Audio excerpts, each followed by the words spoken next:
பூமியோட வளிமண்டலத்தை stratosphere, stratosphere, mesosphere, thermosphere, exosphere இப்படின்னு அடுக்குகளா பிரிக்கிறாங்க.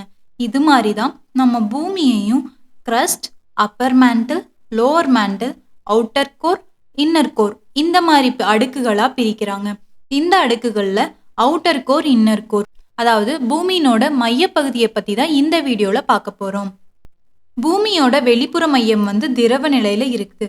இதோட தடிமன் 2200 கிலோமீட்டர். இந்த வெளிப்புற மையம் பெரும்பாலும் இரும்பு, அதுக்கப்புறம் நிக்கல் இந்த உலோகத்தால சூழப்பட்டிருக்குது. இதோட வெப்பநிலை 4000 5000 டிகிரி செல்சியஸ் வரை இருக்குது. பூமியினோட உட்புற மையத்தை பூமியினோட இதயம்னு சொல்றாங்க. பூகம்பங்களால் அனுப்பப்பட்ட அலைகளோட பதிவை பகுப்பாய்வு செய்வதன் மூலமாக இந்த மையத்தை ஆய்வு செய்யறாங்க. 1936கள்ல இந்த பூமியினோட உள் மையத்தை கண்டுபிடிக்கிறாங்க. பூமியினோட உட்புற மையம் பூமியினோட காந்த புலத்தை உருவாக்குது. அது மட்டும் இல்லாம சூரியன்ல இருந்து வெளிவர அதிக கதிர்வீச்சிலிருந்து பாதுகாப்பாக வைத்திருக்கவும் உதவுது. இந்த பூமியினோட உள்மையம் 2414 கிலோமீட்டர் தடிமன் கொண்டது. இந்த உள்மையமும் இரும்பு, அதுக்கப்புறம் நிக்கல் இந்த உலோகங்களால சூழப்பட்டிருக்குது.